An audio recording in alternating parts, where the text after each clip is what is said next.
Bismillahirrahmanirrahim. Assalamualaikum warahmatullahi wabarakatuh. Waalaikumsalam warahmatullahi wabarakatuh.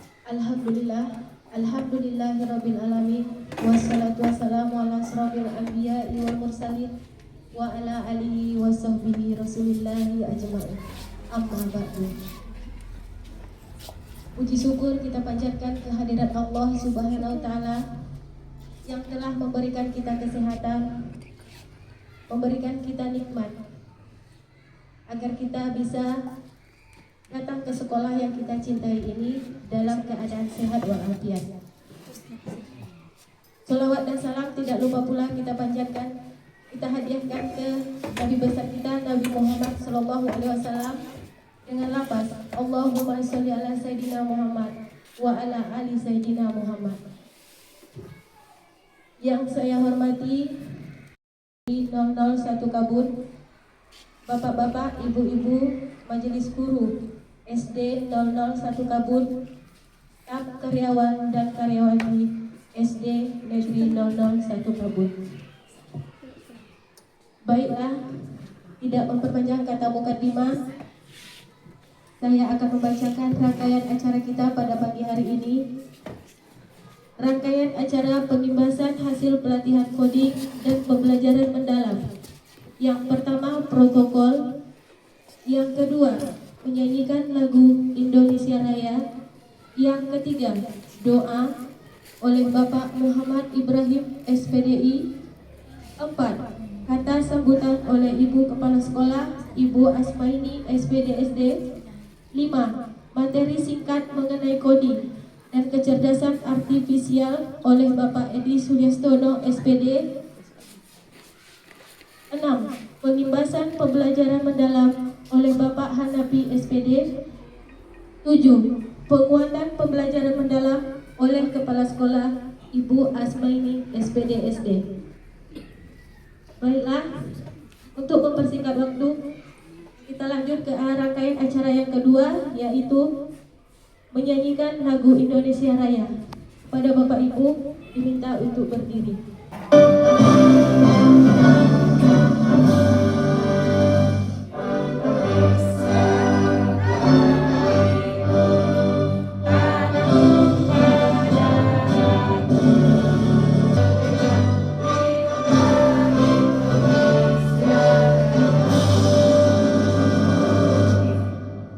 Terima kasih Bapak Ibu, duduk kembali. Agar acara kita ini berjalan lancar, alangkah baiknya kita berdoa, yang mana dipimpin oleh Bapak Muhammad Ibrahim SPDI. Kepada Bapak kami persilahkan.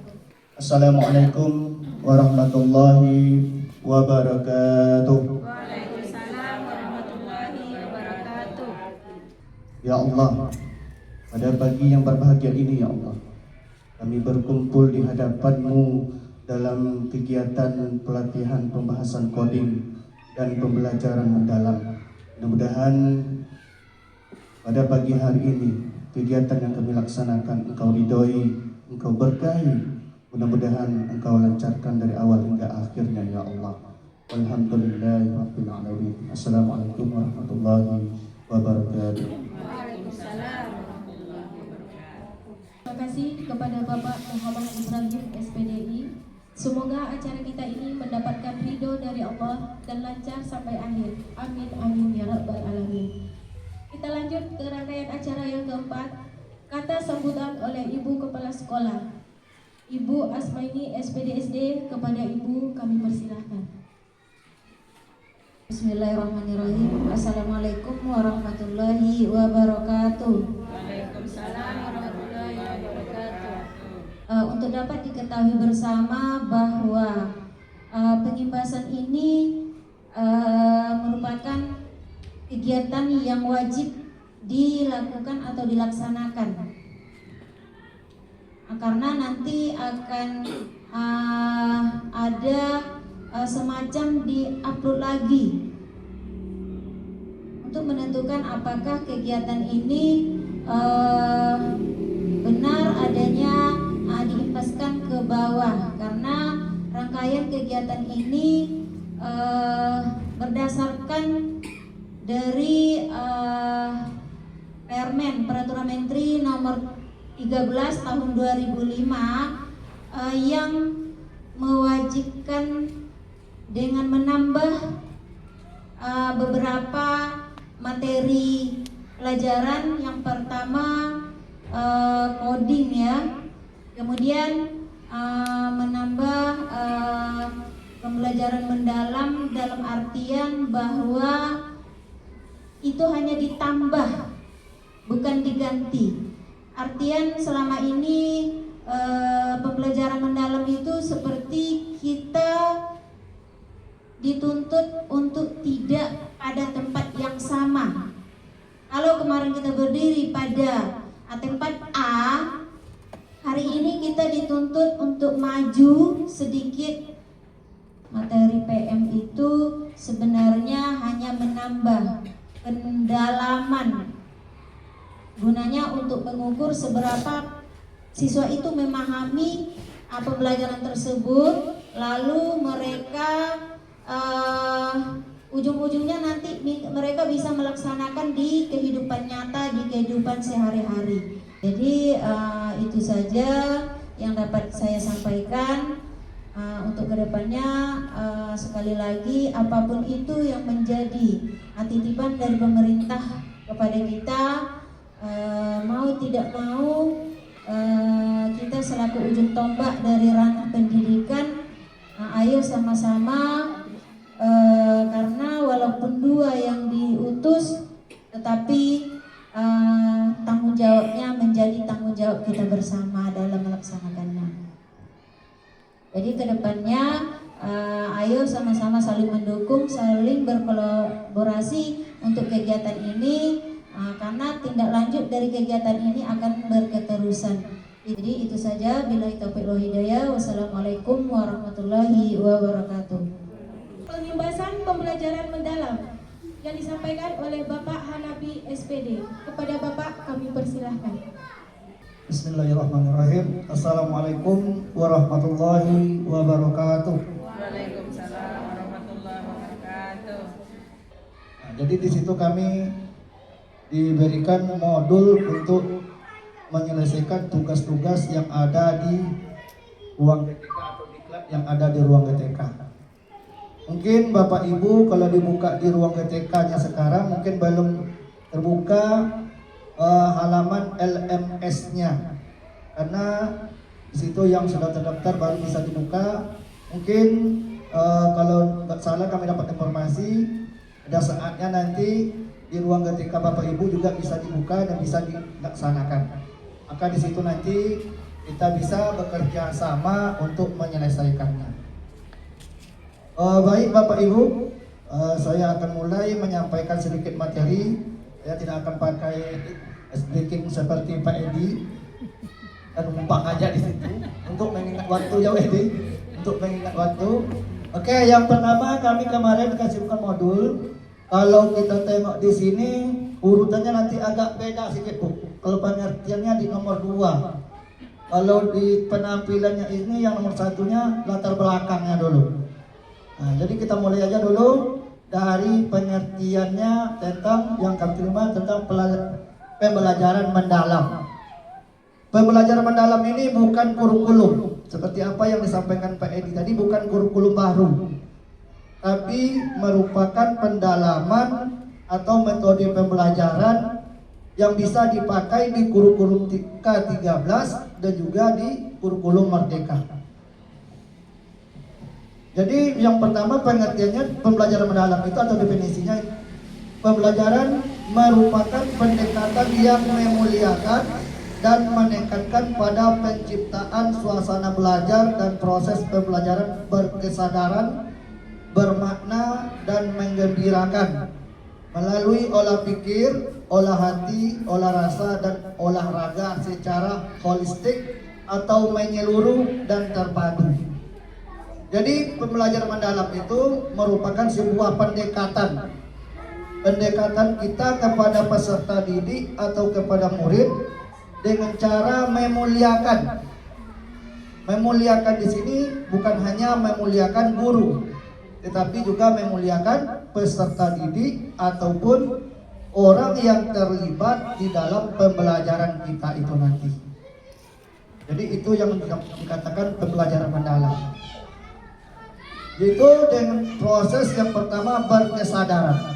Nah, nanti kita di modul itu nanti semuanya diterangkan sama seperti tadi. Nanti modulnya ini insya Allah akan kami kirim di WA kita bisa baca. Kami juga tidak bisa menjelaskan secara rinci karena seperti dalam pelatihan kemarin juga kami dikasihkan modul disuruh baca. Nah, disuruh baca, kita belajar sendiri. Seperti yang disampaikan Pak Edi tadi, sekarang kita lebih mudah belajar sendiri melalui internet. Dan modul ini nanti kalau di ruang GTK kita tuh semuanya ada. Setiap modul, contohnya kami kemarin ada 7 modul. Setiap modul itu ada lembar kerjanya, ada yang 7, ada yang 5, satu modul. Itu yang kita selesaikan. Untuk sampai terakhir nanti, sampai ujian terakhirnya nanti, kemudian baru keluar sertifikatnya. Sama seperti Pak Edi tadi, kalau nggak berhasil, entah bagaimana jadinya Pak Edi. Oke Bapak Ibu, itu tentang definisi pembelajaran mendalam. Kemudian di sini juga diterangkan, tadi disampaikan memuliakan. Dalam pembelajaran mendalam, semua pihak yang terlibat saling menghargai dan menghormati. Berarti apapun keadaan yang kita temukan dalam kelas, kita harus menghargai dan menghormati baik peserta didik kita yang memiliki potensi mungkin kita katakan kurang. Rupanya selama ini yang belum kita bisa laksanakan. Mungkin kita kurang menghargai peserta didik kita, mungkin pola pikirnya atau daya tangkapnya yang kurang. Walaupun tidak kita ucapkan secara langsung kepada peserta didik, mungkin di dalam hati kita ada mengatakan, oh anak ini bukan Bapak Ibu, saya sendiri mungkin sering saya lakukan. Rupanya di dalam pembelajaran mendalam itu tidak boleh. Nah, kenapa? Berarti kita tidak memuliakan atau menghargai peserta didik kita. Nah, sabar ya Pak. iya, berarti itu. Kemudian mempertimbangkan potensinya dan juga martabat dan nilai-nilai kemanusiaan di dalam proses pembelajaran. Di dalam pembelajaran mendalam, kemudian nanti ada beberapa langkah yang bisa dilakukan. Ada namanya nanti kerangka pembelajaran, prinsip pembelajaran, kemudian atau kalau dalam pelatihan kemarin bilang sama fasilitatornya ada rumusnya 8-3-3-4. Apa itu nanti? Itu nanti kita temukan di dalam proses pembelajaran mendalam. Jadi dari pembelajaran mendalam itu nanti ada berkesadaran, bermakna, kemudian menggembirakan. Kemudian barulah nanti dilanjutkan dalam pembelajaran itu disertai dengan olah pikir, olah hati, olah rasa, olah raga, sehingga terwujudnya 8 dimensi profil lulusan. Kalau dulu namanya profil Pancasila, sekarang ditambah menjadi kalau dulu 7 ya kita, 7 profil Pancasila, sekarang menjadi 8 namanya profil lulusan. Oke Bapak Ibu, itu tentang definisi pembelajaran mendalam. Kemudian apa yang menjadi latar belakang diimplementasikan pembelajaran mendalam? Yang pertama yang menjadi latar belakangnya adalah perubahan masa depan yang sulit diprediksi. Kita tahu zaman sekarang perubahan masa depan itu sering berubah tanpa kita ketahui, bahkan secara mendadak. Berarti sulit diprediksi. Itu yang menjadi latar belakang oleh pemerintah untuk diterapkan pembelajaran mendalam. Yang kedua yang jadi latar belakangnya permasalahan mutu pendidikan. Kita sama-sama tahu bahwa mutu pendidikan bisa kita rasakan semakin hari bukannya semakin meningkat, tetapi semakin menurun. Bisa kita rasakan bahkan sama peserta didik kita sendiri. Kemudian Yang ketiga menjadi latar belakangnya adalah bonus demografi 2035 dan visi Indonesia. Mungkin Bapak Ibu juga pernah dengar visi Indonesia itu yang kita dengar Indonesia Emas atau menuju Indonesia Emas 2045. Jadi itu yang menjadi latar belakang. Kemudian kompetensi masa depan. Itu yang jadi latar belakang pembelajaran mendalam. Kemudian ini penjelasan dari prinsip pembelajaran tadi. Kemudian nanti ada namanya pendekatan pembelajaran dengan menambah karakteristik praktik pedagogi atau pedagogis nanti. Jadi sebetulnya ini akhirnya nanti juga larinya ke RPP atau modul ajar. Modul ajar atau RPP biasanya seperti di kurikulum mereka untuk pembelajaran mendalam ada tambahan nanti di RPP kita. Ada di situ ada nanti beberapa konsep atau prinsip yang kita terapkan, yang kita masukkan ke dalam RPP kita. Baik Bapak Ibu, selanjutnya ini prinsip pembelajaran mendalam tadi ada 3 yang karena rumusnya tadi 8-3-3-4.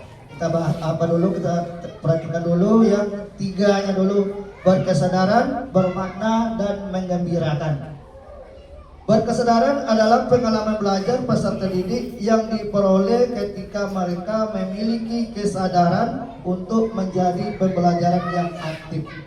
Berarti peserta didik kita atau siswa kita sadar dengan kebutuhan untuk menjadi seorang pelajar yang lebih aktif. Kalau sekarang anak-anak kita lebih pasif atau diam, kita yang sibuk di dalam kelas.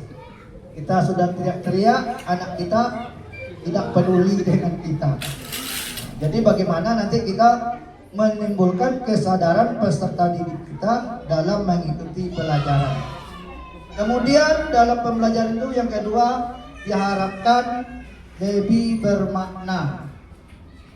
Lebih bermakna. Peserta didik dapat merasakan manfaat dan relevansi dari hal-hal yang dipelajari untuk kehidupan, terutama dalam kehidupan nyata atau kehidupan sehari-hari. Setelah belajar, mereka bisa merasakan makna atau manfaatnya di dalam kehidupan sehari-hari. Dan yang ketiga yang diharapkan dari pembelajaran mendalam itu pembelajarannya menggembirakan. Anak-anak merasa gembira, merasa senang ketika belajar.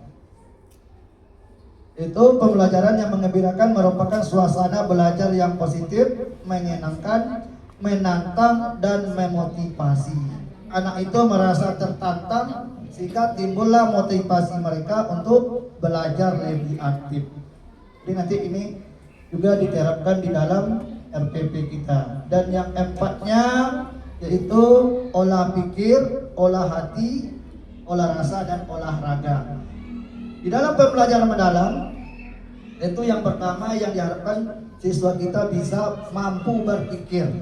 Itu namanya olah pikir. Merupakan proses pendidikan yang berfokus pada pengasahan akal, budi, dan kemampuan kognitif. Artinya siswa kita memiliki olah pikir atau mampu berpikir, menemukan hal-hal baru di dalam pembelajaran. Kemudian dilanjutkan dengan olah hati. Olah hati itu mengasah kepekaan batin, membentuk budi pekerti, serta menanamkan nilai-nilai moral dan spiritual di dalam pembelajaran. Yang keempat baru olah rasa.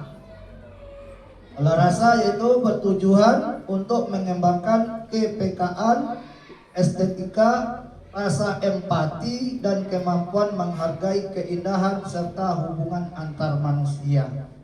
Jadi ada perasaan empati ataupun perasaan saling menghargai di dalam proses pembelajaran. Dan yang keempat yang tidak kalah penting itu adalah olahraga. Tentu olahraga, kalau anak-anak kita sangat hobi olahraga semuanya, adalah untuk menjaga kesehatan fisik, kekuatan tubuh. Kalau tubuhnya sudah sehat, pasti timbul rasa empati sama yang lain, kemudian peka terhadap yang lain, baru nanti siswa kita bisa berpikir dengan baik. Itulah nanti juga diterapkan di dalam pembelajaran mendalam. Ini kerangka pembelajaran yang saya sampaikan tadi 8334. Yang 8 adalah dimensi profil kelulusan. Ini yang ada di dalam ini Bapak Ibu. Mungkin nggak jauh beda dengan profil Pancasila.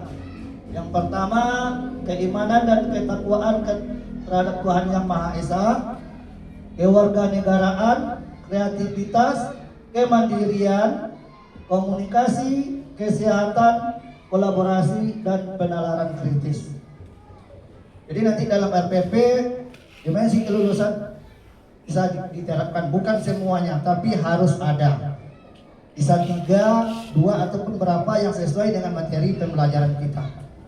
Kemudian yang 3 tadi adalah prinsip pembelajaran yang warna biru, bermakna, berkesadaran, dan menggembirakan. Kemudian pengalaman belajar.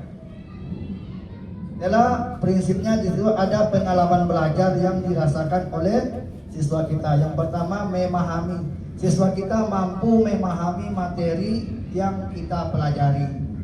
Setelah itu mampu mengaplikasikan di dalam kehidupan sehari-hari dan merefleksi dari hasil pembelajaran. Kemudian yang berikutnya yang keempatnya kerangka pembelajaran tadi. Rangka pembelajaran itu terdiri dari 4. Yang pertama, praktik pedagogis. Nanti ada lagi bagian-bagian yang dari praktik pedagogisnya. Kemudian lingkungan pembelajaran, kemitraan pembelajaran, dan pemanfaatan digital. Jadi di modul itu nanti Bapak Ibu kita bisa pahami masing-masing. Jadi kalau kita bacakan semuanya nanti waktu kita lama. Juga kami hari ini juga berencana untuk membuat video pembelajaran untuk menyelesaikan tugas on 1 kami, karena terakhirnya tanggal 6 ya Bu Dewi. Semuanya harus selesai diunggah di laman LMS. Tanggal 9 kami masuk lagi untuk IN2 tanggal 9 September ini. Kalau Pak Edi mungkin belum tahu tanggalnya ya Pak Edi. Kalau kami tanggal 9. Setelah itu on lagi, menyelesaikan tugas lagi. Kemudian tanggal berapa? Berkunjung ke sekolah-sekolah yang sudah ditunjuk kemarin. Kalau Pak Edi tadi bilang di SD kita ya Pak Edi untuk coding. Kalau kemarin kalau di PM kami ditunjuk juga Pak Edi untuk kunjungan dari sekolah lain. Kemungkinan bulan Oktober. Tapi kalau kami pelajari, mungkin sekolah kita kalau cepat datang, yang kewalahan kita ya Pak Edi, mempersiapkannya, mungkin juga hal-hal yang lain. Tapi bagaimana caranya nanti kalau bisa, biarlah kita yang berkunjung Pak Edi. Maunya kita yang berkunjung, sambil nambah wawasan di sekolah lain. Oke Bapak Ibu, ini yang tadi. Kemudian di dalam pembelajaran mendalam itu, ini tadi sudah ada apanya yang kami dapatkan lagi kemarin tentang perubahan pola pikir. Pola pikir untuk menerapkan pembelajaran mendalam. Jadi ada konsep pola pikir namanya pola pikir bertumbuh. Merubah dari pola pikir tetap menjadi pola pikir bertumbuh. Pola pikir adalah segalanya. Berarti semua yang kita lakukan itu tergantung dari pola pikir atau cara pemikiran kita. Dari pola pikir baru terjadi tindakan dan barulah didapatkan hasil. Ini pengertian pola pikir. Pola pikir akan mendikte tindakan yang dilakukan serta akan menentukan hasil yang diperoleh.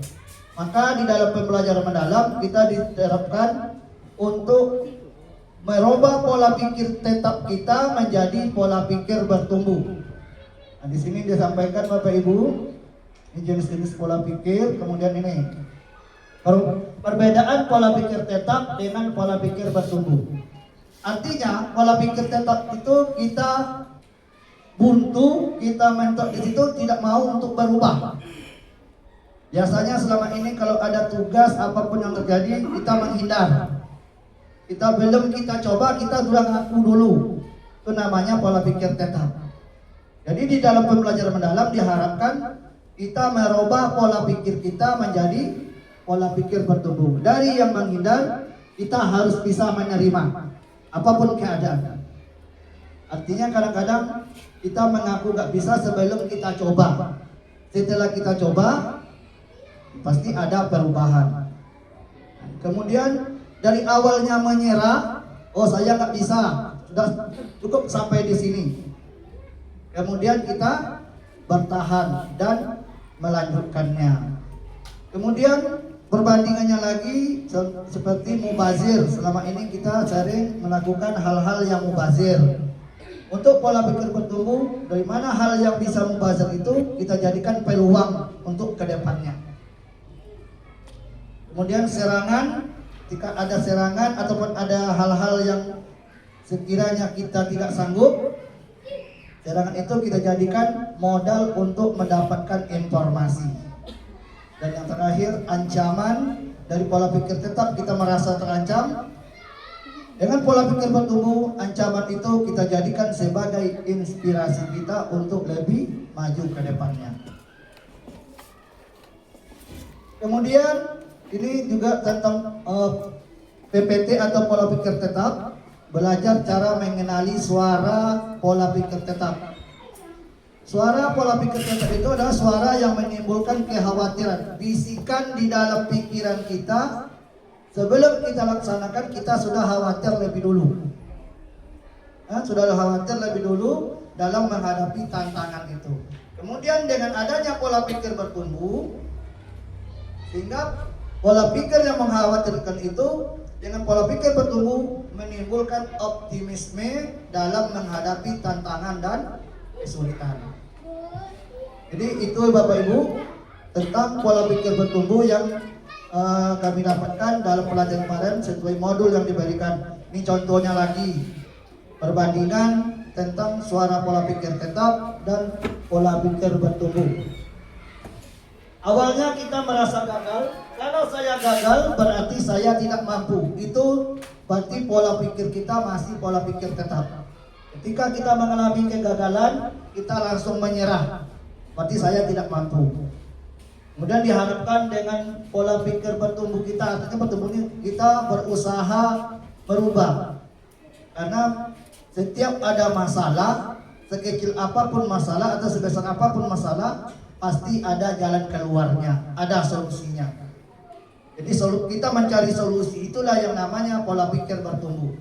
Jadi dari merasa gagal, kemudian kita rubah pola pikir kita. Kalau saya gagal berarti saya harus belajar lalu mencoba lagi. Artinya kita tidak mau menyerah.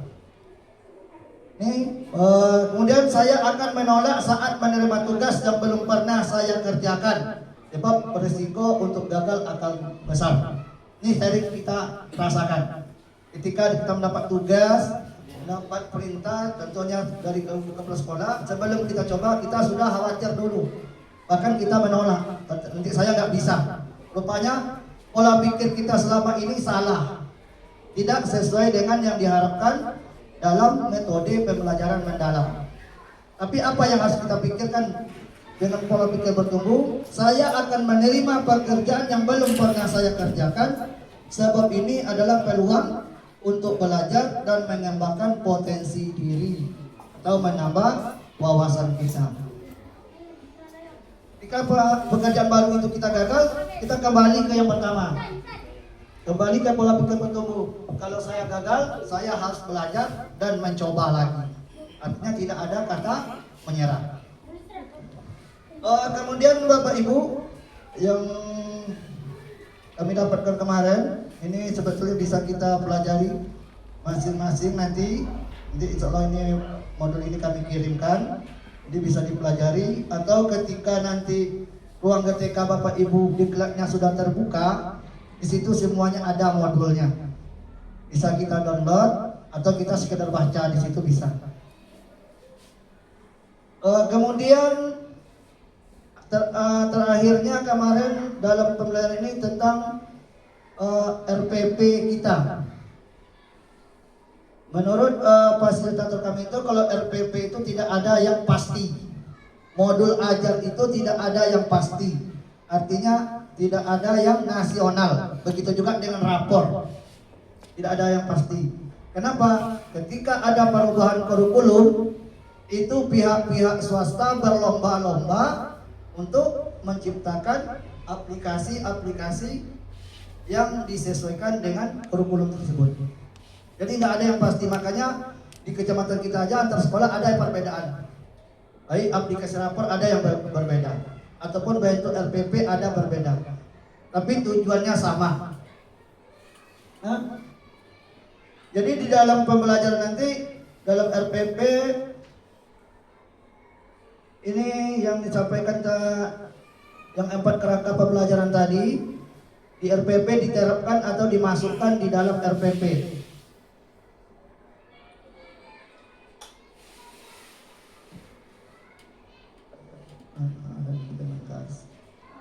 Ini Bapak Ibu.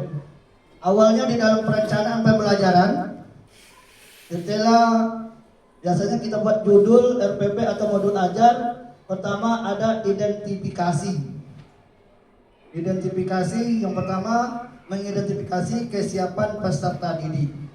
Kita mencari informasi dulu tentang peserta didik kita, kemudian memahami karakteristik materi pembelajaran, menentukan dimensi profil lulusan. Jadi di identifikasi ini bukan harus diterapkan semua, tapi harus ada. Harus ada. Kemudian ada desain pembelajarannya, seperti biasa ada capaian pembelajaran, ada menentukan topiknya di RPP kita, kemudian ada lintas disiplin ilmu seperti yang disampaikan Ibu Kepala kita tadi, ada lintas disiplin ilmu, ada keterkaitan dengan materi pembelajaran lain. Contohnya tadi disampaikan Ibu Kepala pembelajaran IPAS, contohnya dengan bahasa Indonesia ada situ mewawancara narasumber tentang pertanian, situ ada lintas materi pembelajaran. Kemudian menentukan tujuan pembelajaran masih sama dengan yang lama. Kemudian menentukan kerangka pembelajaran. Dalam kerangka pembelajaran ada 4, praktik pedagogisnya ada di dalam. Nah, kemudian kemitraan, lingkungan belajar, dan pemanfaatan digital. Juga sama, yang berikutnya ada pengalaman belajar, di RPP lama kita juga ada. Kemudian ada asesmen atau untuk mengetahui sejauh mana kemampuan siswa kita. Yang pertama ada asesmen awal, seperti kita memberikan soal-soal pemantik untuk menghubungkan pelajaran sebelumnya dengan materi berikutnya. Kemudian asesmen proses pembelajaran ketika kita dalam belajar, contohnya kerja kelompok. Di dalam kerja kelompok kita bisa menilai keaktifan peserta didik kita. Dan terakhir ada asesmen akhir pembelajaran di akhir pembelajaran. Kira-kira seperti ini nanti susunan RPP-nya Bapak Ibu. Nanti isinya itu sesuai dengan yang kita harapkan. Identifikasi pertama peserta didik. Peserta didik sebelum identifikasi kesiapan peserta didik seperti mengetahui awal, minat dan latar belakang dan kebutuhan belajar serta aspek lainnya dari peserta didik. Kemudian materi pembelajaran kita tuliskan sesuai materi yang akan kita sampaikan pada hari itu. Kemudian dimensi lulusan, profil lulusan. Ini ada 8, kita bisa pilih yang sesuai dengan materi kita. Kemudian bentuk RPP-nya juga tidak ditentukan seperti ini. Boleh kita buat seperti apa yang kita inginkan susunannya. Tidak harus seperti ini. Kalau kami kemarin dalam pelatihan itu ada kami coba yang disampaikan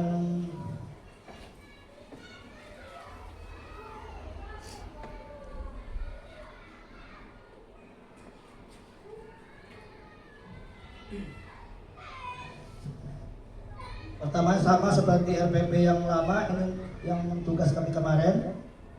Ada identifikasi, kesiapan peserta didik, karakter materi pembelajaran, kemudian dimensi profil ini masih belum berubah, rupanya masih pelajar Pancasila.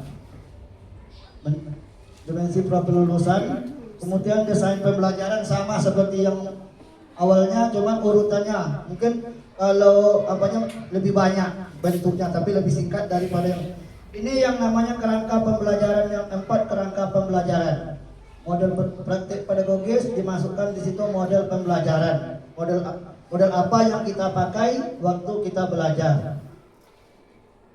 Mungkin Bapak Ibu juga sudah, ini sebetulnya penambahan aja dari RPP Kurikulum Merdeka.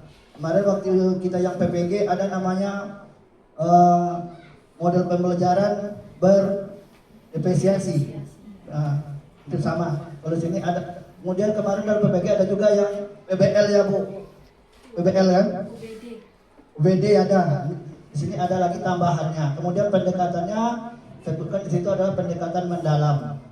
Kemudian lingkungan belajar. Yang pertama ada lingkungan fisik. Otomatis kalau biasanya kalau kita belajar lingkungan fisik adalah ruang kelas. Bahkan ada yang lain selain ruang kelas. Contohnya ruang pustaka, taman, ataupun ada ruang tempat belajar kita berupa bangunan atau fisik, itu namanya ruang fisik. Dan ada budaya belajar.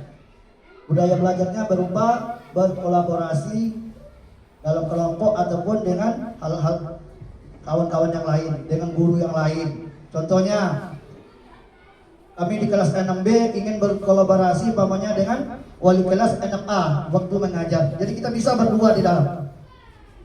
Itu namanya berkolaborasi.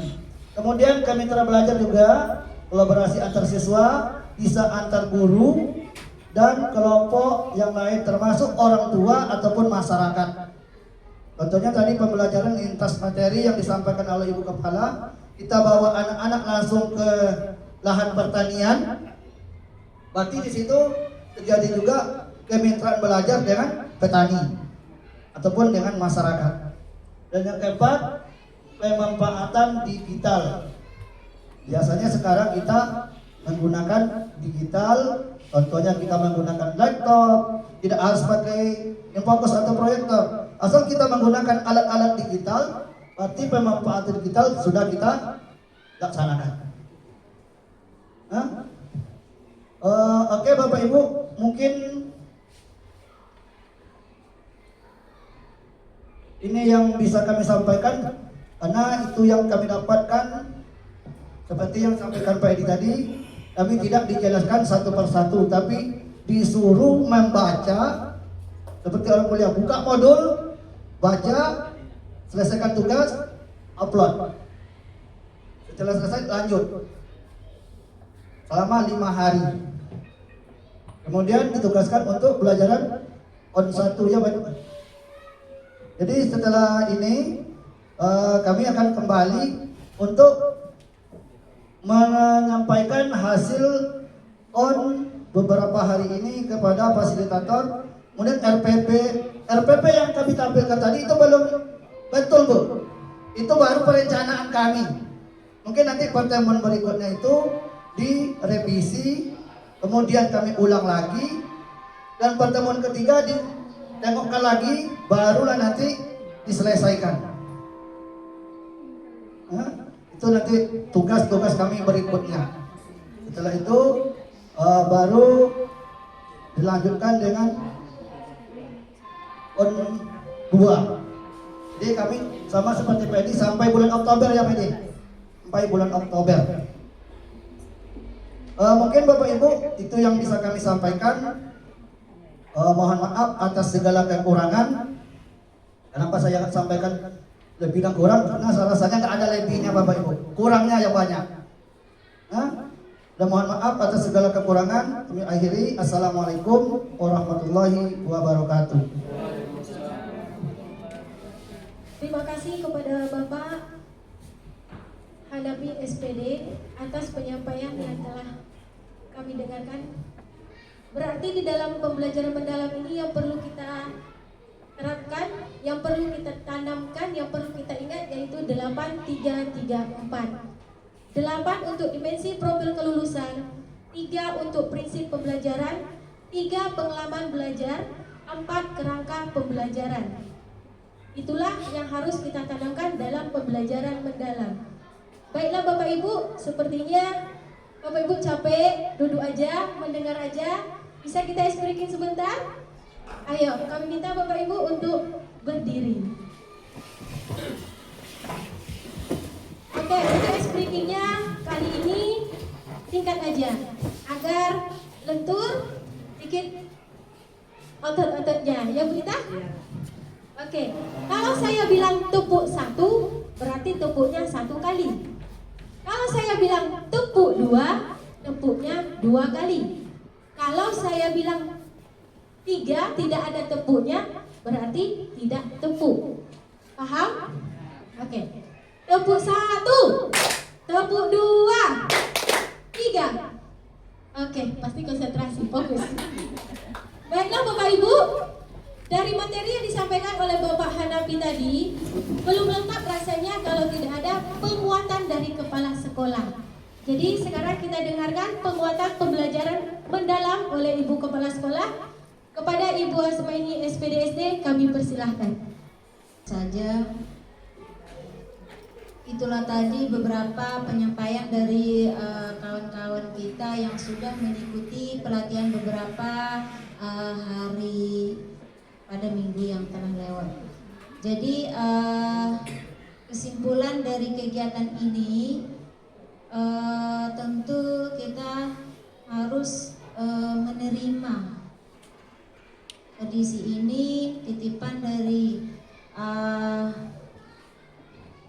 secara pekerjaan tentu akan menambah dari yang biasanya, tapi apapun itu ayo kita dengan bergandeng tangan mewujudkan ini semua.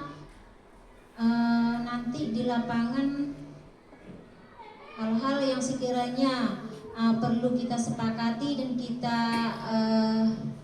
olah atau kita minta bantuan kawan, silahkan. Jadi nanti apakah untuk melaksanakan kegiatan ini kita butuh semacam satu kegiatan yang harus contoh hari ini kita dituntut untuk menyuguhkan pembelajaran yang artinya mendalam, benar-benar kita dalami. Kalau seandainya umpama ada kendala, satu orang bisa pakai infokus, satu orang tidak. Apakah dari kita ada inisiatif melaksanakan untuk mengajari kawan?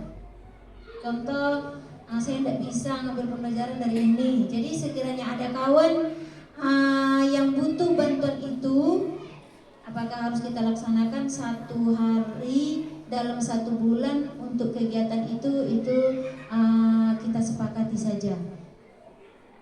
Jadi itu harapan saya selaku kepala sekolah. Lebih dan kurang saya mohon maaf. Billahi taufiq wal hidayah. Wassalamualaikum warahmatullahi wabarakatuh. Terima kasih kepada Ibu Kepala Sekolah, Ibu Asmaini SPDSD yang telah melakukan penguatan tentang pembelajaran mendalam. Ini saya selaku pembawa acara mengakhiri kegiatan rangkaian acara kita pagi hari ini. Seandainya saya selaku pembawa acara ada salah, mohon maaf. Mari kita tutup kegiatan kita pagi ini dengan pembacaan hamdalah, alhamdulillahirabbil alamin. Akhirullah kata, wassalamualaikum warahmatullahi wabarakatuh.